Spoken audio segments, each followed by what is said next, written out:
Now we get to turn to Asia, and we're going to kick it off with China just because there's so many things happening within China and what is Evergrande. So first, we're just going to touch on Evergrande and what is happening there. And for those that have been following me, or listening to me in general, I've been talking about Evergrande since it first broke a couple weeks ago, and I just wanted to give some of this backdrop because I think there's some varying views of what this means. Now, could this be a Lehman event? Maybe.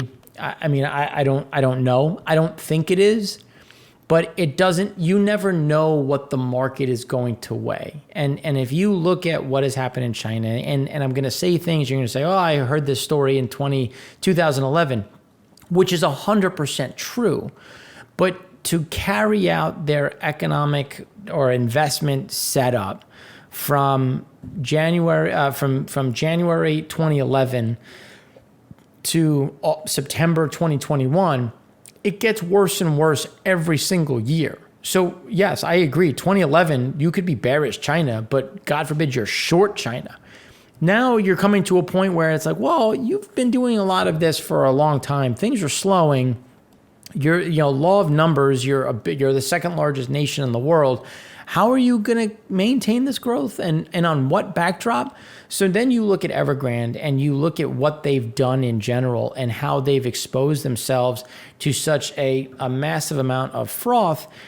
And on what? Like, what are the assets actually worth? Like, in a fire sale, are you safe? And as anybody who's been through a waterfall in China, you really don't know what is backing your debt. Because you think you have one waterfall, and then all of a sudden 5 provincial entities show up and take all the good assets, and you're like, wait, I thought that backed my bond, and it didn't. It just went somewhere else. So again, so in that sense, you could say this could be a Lehman event because this could be a loss of confidence. I don't think so, but who would have said after Bear Stearns, who would have said that Lehman was the one? Who would have said that was the one? Like, when you look at like all of these different pieces, I mean, as someone who was in the industry throughout that time, Bear Stearns was more of a shock than Lehman. By the time Lehman went under, if you were working on Wall Street, you're kind of looking around and be like, is this news? Like, you thought this was going to survive? And maybe there was an assumption of a bailout or whatnot, but realistically, that was not surprising. So it's really hard to dictate what's going to be the pin that pricks the balloon. Could this be it? Sure. I have no idea. Like, maybe this then goes to the next thing, and then it's a cascading event. Then, or you find out there's one bank that's super exposed to Evergrande, and then they have perpetual bonds that were sold to banks A, B, and C, and then so that impacts them, and then Bank A had sold perpetual bonds to Bank B, and then all of a sudden you have this contagion that can happen. But so let's just look at what is happening at this point. So Evergrande's upcoming coupon payments on its dollar bonds. So we've already heard how they're not going to pay or partially pay September. So then that comes into a rolling default, and then you have to look at what is going to happen for October through January. So China Evergrande Group's efforts to raise cash through asset disposals face significant execution risk, increasing the chance that the company will default on the interest payments coming due on dollar bonds, coming from Fitch analysts, who slashed the firm's credit rating deeper into junk territory Wednesday. While Evergrande's next large bond maturity isn't due until March, it needs to pay out about $615 million in interest on its dollar bonds through the end of this year, including some $129 billion due in September. Limited progress on asset disposal. So when you look at it, and then let's go through limited progress on asset disposals. There's limited evidence of progress on the sale of Evergrande's property management business and new energy vehicle business. We believe these asset disposals are subject to significant execution risk, increasing the chance that the company will default on the interest payments due. So this is the contagion that we have to look at. And we've been talking about this in terms of, there's a lot of off-balance sheet risk. There's a lot of leverage. There's a lot of things there. And when you're working with the amount of leverage Chinese banks are, the Chinese economy is, any hiccup just gets it gets magnified.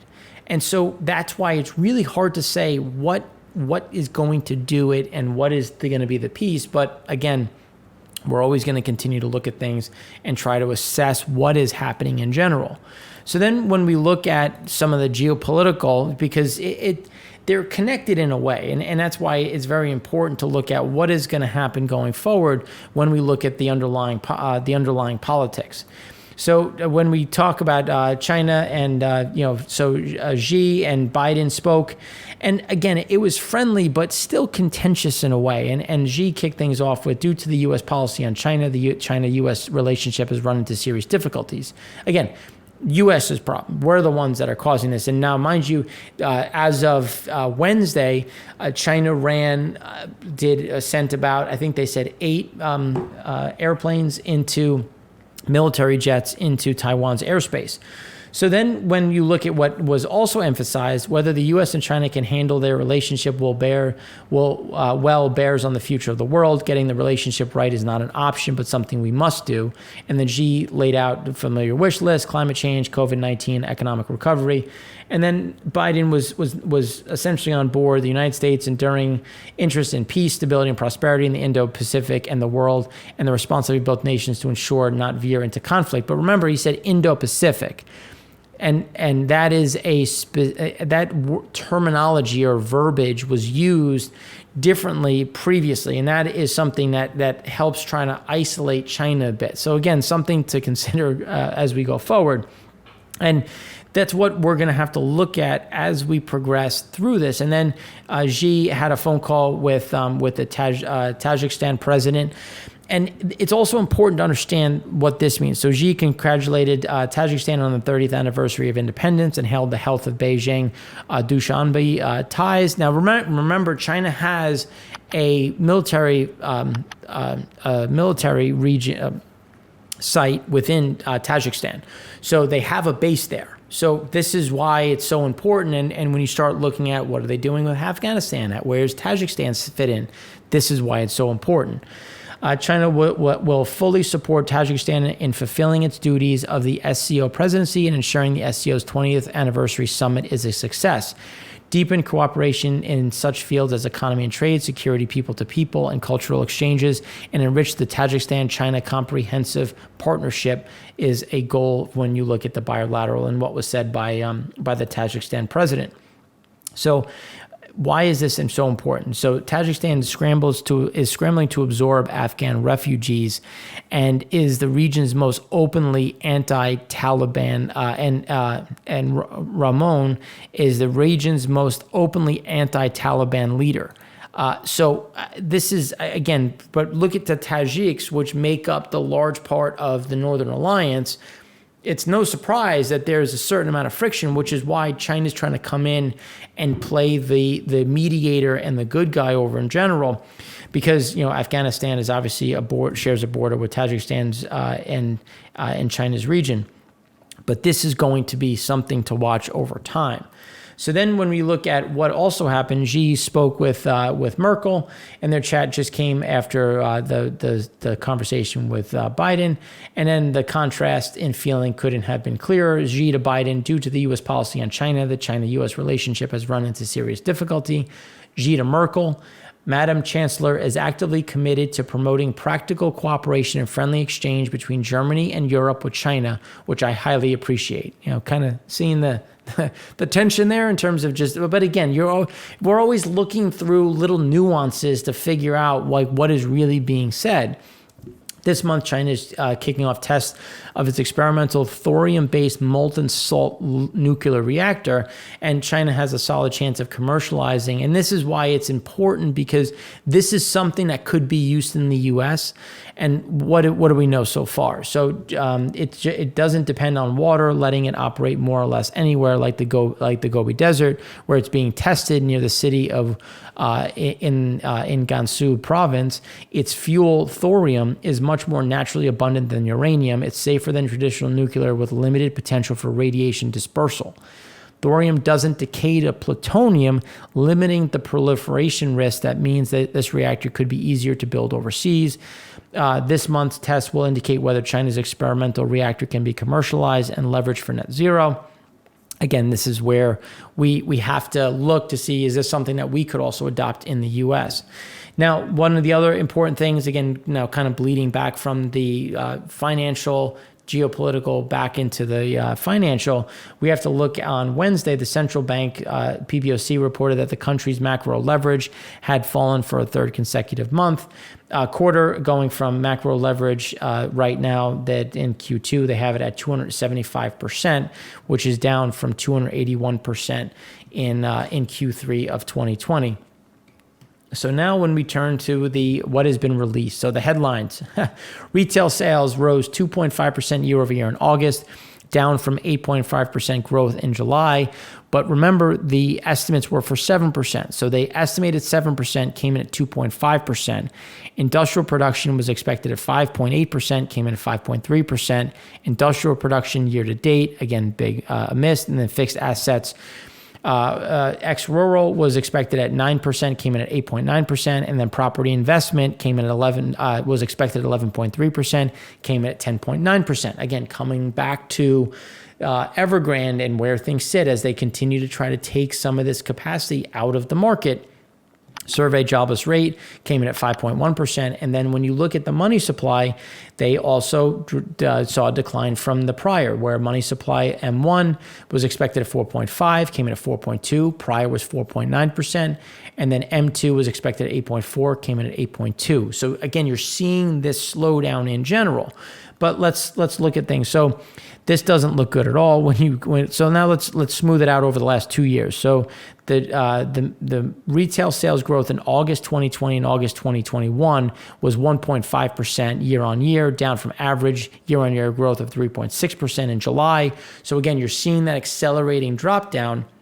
Fixed asset investment averaged 2.4% year over year, compared with 3.2% for July.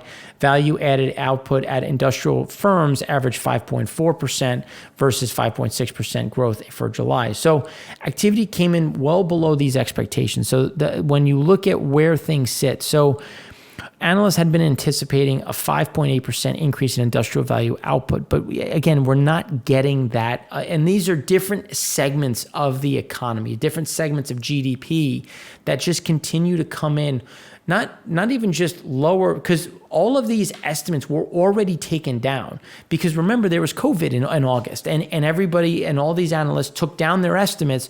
So these are misses off of reduced estimates already.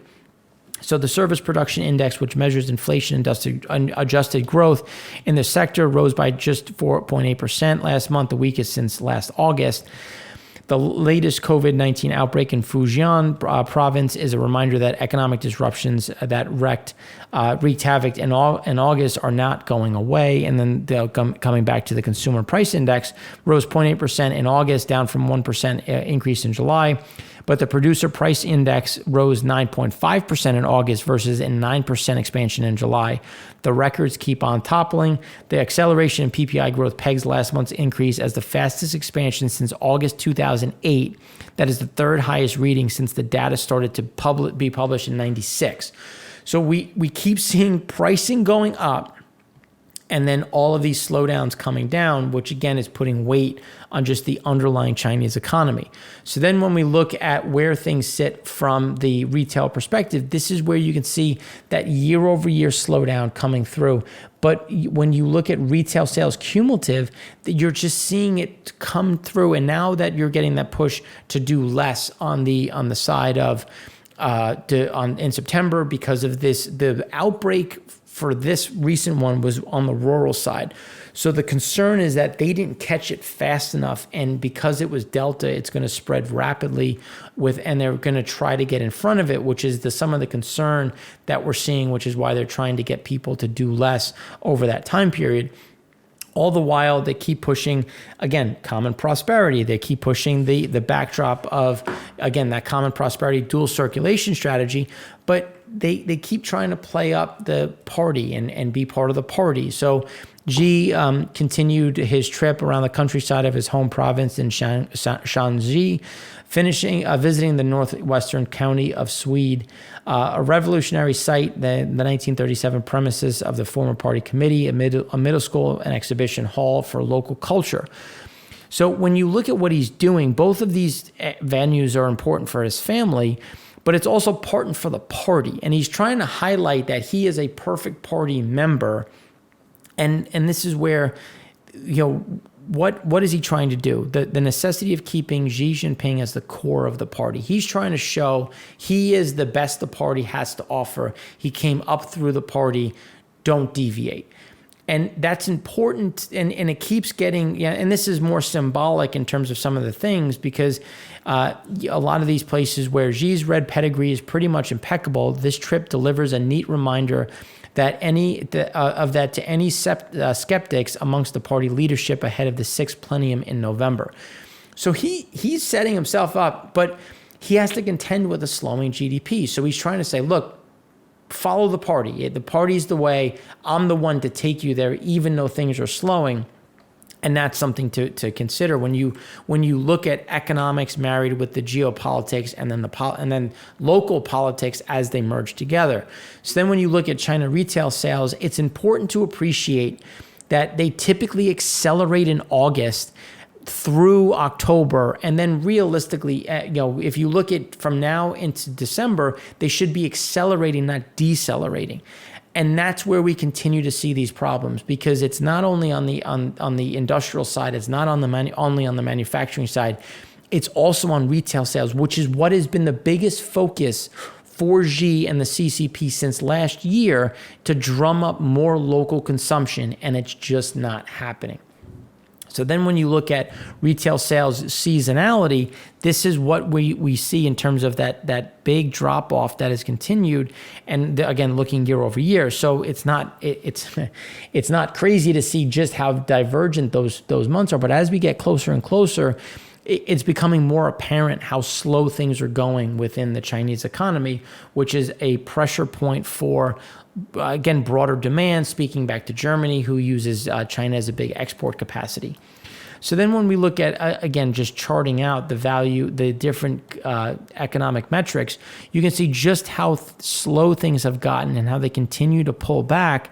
And it's really on the back of additional slowdowns of credit impulses, and just based on what we've seen, and as we've been saying, we expect a triple R cut at the SMID cap banks, not at the large cap banks, to try to push and bring money to people that need it most, which is most importantly, who needs it most but small and micro to SMID cap companies. So then when we look at China new home prices month over month, here's where you can see just that, again, coming after trying to get them to do more and trying to do more on the new home prices month over month, affordability, bring back these prices, but the only way they can do that is really going after some of these developers. So then when we look at credit impulses continue to weaken, and they're moving down further. And when you extrapolate that out, it's negative for commodity prices, for activity. But commodity prices also have a supply-demand dynamic. So we can say it should be negative for demand, for commodity prices, but let's look at tin, copper, coal. They're talking about making up with Australia, bringing in more Australian coal, because there's such a problem with pricing, as we saw with PPI, and their inability to try to pass this on. And credit impulses, it's just they don't have the capacity to stimulate, or at least they don't have the willpower to do it right now, because every time they've gotten to this point, they panic. And they're essentially saying that they can't panic this time, but they're also opening up excuses. Ports closing, COVID. So they'll have an excuse so they might as well leverage that as much as possible and try this austerity to balance things out over the time period. So crude steel output saw monthly level, crude steel output 2-year growth rate. So you're seeing steel rollover, Chinese steel new orders versus total social financing. Not surprising to see social financing coming down and pulling that down with it. But they're also cutting steel, again, trying to address green, the environment, trying to address the shortfall of demand. A lot of things are being worked on to manage these expectations. So just thinking about where things are right now, just thinking about the steel capacity, upstream production cuts are about to raise prices in several upstream sectors. On Saturday, the Yunnan Provincial Development and Reform Commission announced production cuts in a host of industries through year end to meet energy targets. Like most provinces with significant heavy industry, saw year-over-year, first half increases in total energy consumption, energy intensity. It was supposed to reduce both metrics in 2021, hence these reductions now in second half. Reduce aluminum production by 30% through year-end, push back at least 30% of steel production scheduled for September to November and December. Cut September cement production by more than 80% from August. Cut yellow phosphorus production by 90% through year end. Cut industrial silicon output by 90% through year end. And more curbs are coming. Companies in the fertilizer, basic chemical materials, coal processing, and ferroalloy sectors with energy intensity levels above the industrial average will also be ordered to reduce production by up to 90%.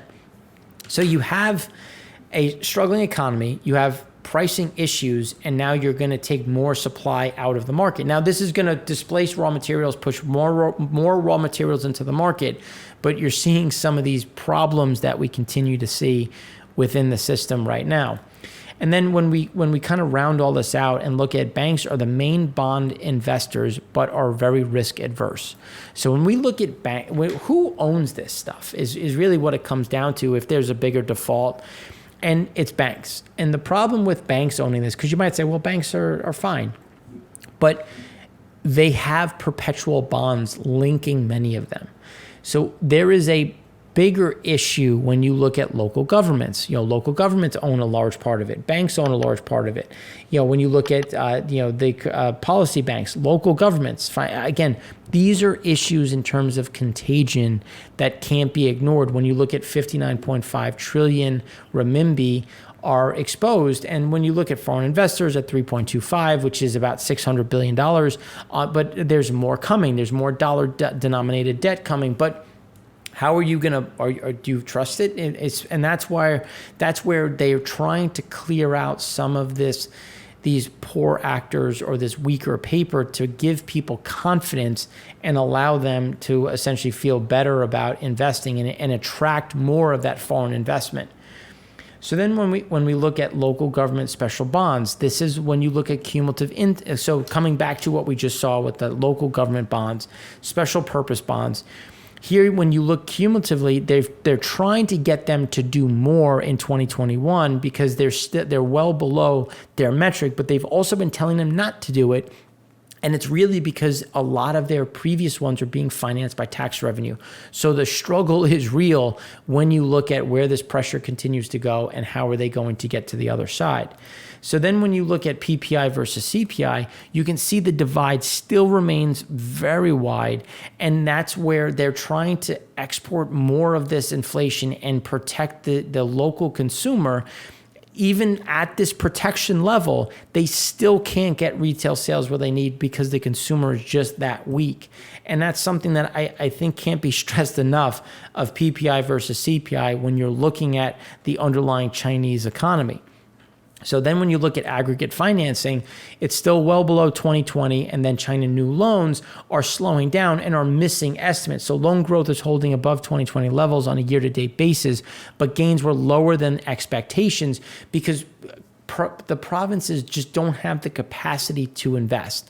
They don't want to because then they're on the hook on the tax revenue side, and they're already using a lot of their tax revenue to finance a lot of these bonds. And they're concerned about because they're getting mixed messages. They're being told, you have to cut exposure, you have to cut leverage, but you want me to invest in projects. But the projects that are left aren't that good. And the projects that we did invest in from 2018 on are negative cash flowing and a huge drain on tax yield. So again, there's a lot of pressure here, and there's this mixed emotions, which is why does the Chinese government panic? and try to stimulate. And I just don't think we get that this time.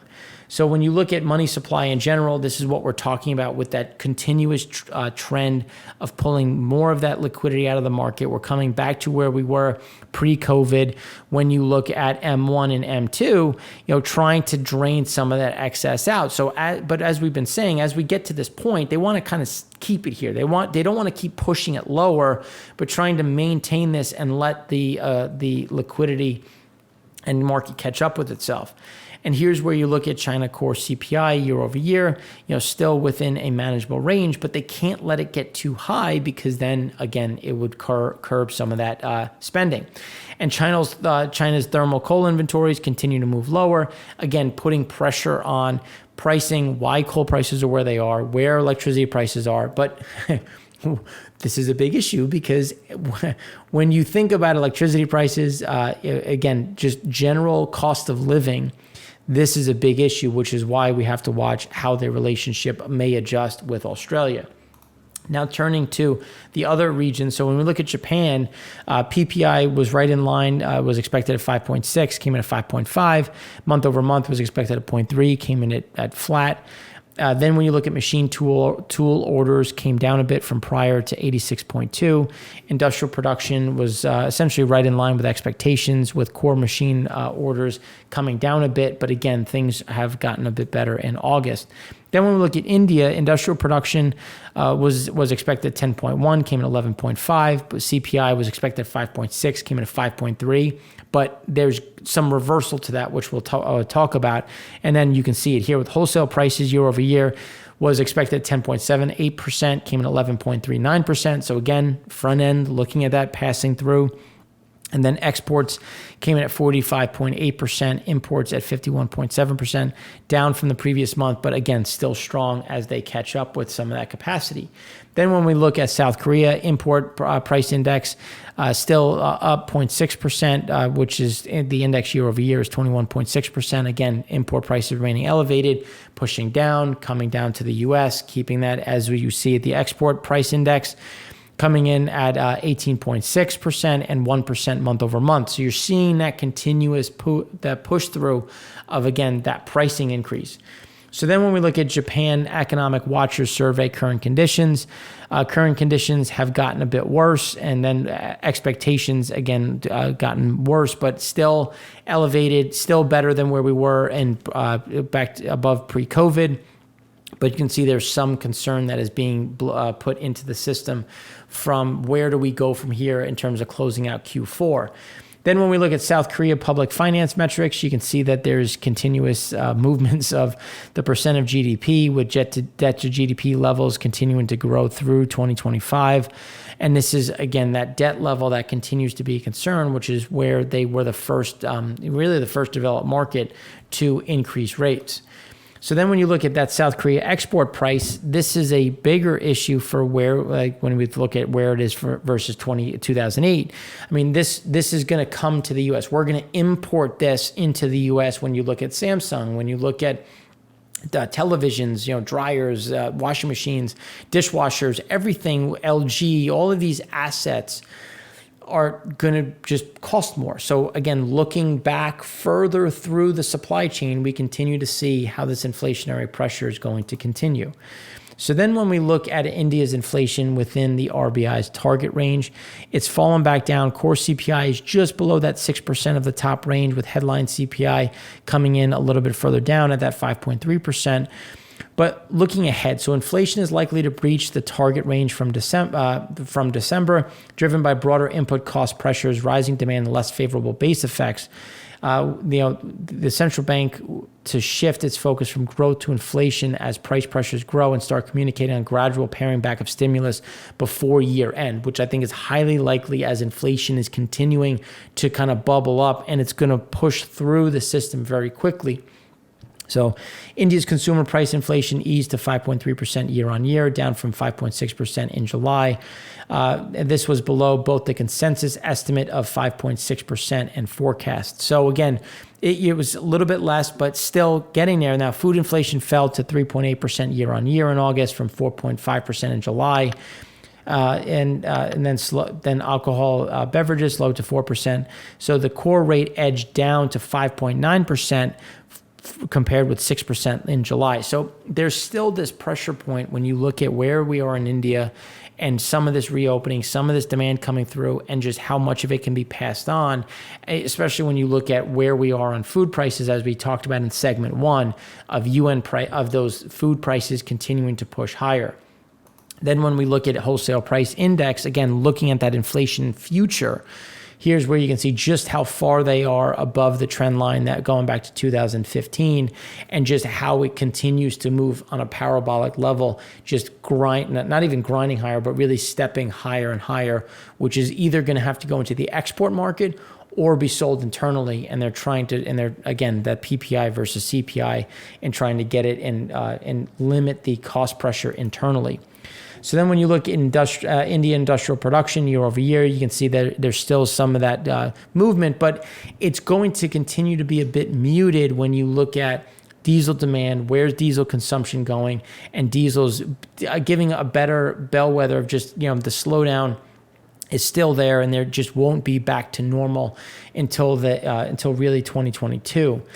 And then when you look at India exports, so this is, again, imports came down, but still remaining fairly strong. Strong imports usually lead to stronger exports. And again, there's still a lot of countries and companies really are relying on India for that export market. So we will continue to see that be supportive through the remainder of September. And then when you look at that, a consumer price rose softer than expected, but it's going to be a matter of how much can be exported, how much can be imported. Again, this is what the RBI is going to have to focus on, because they can't maintain a 7%, which is where a lot of those targets are going towards for the end of the year, and then sets up for a bigger problem as you go into 2022. Calendar year 2022, because their fiscal year is different. So again, these are pressure points that we like to talk about. I know this one went a little long, but there's a lot to look at, and just what is happening in Asia and how that's going to have big knock-on effects into the U.S., into Europe, Latin America, when you look at trade and just growth and pricing, because again, we're going to be importing these prices, and that's a lot of those pressure points that we like to point out. So if you have any questions, again, you can find us in the comments. You can find us on Twitter, email. So again, I appreciate you staying through it. Thanks again for watching. I'm Mark Rossano, founder and CEO of C6 Capital Holdings, coming to you from Primary Vision Network.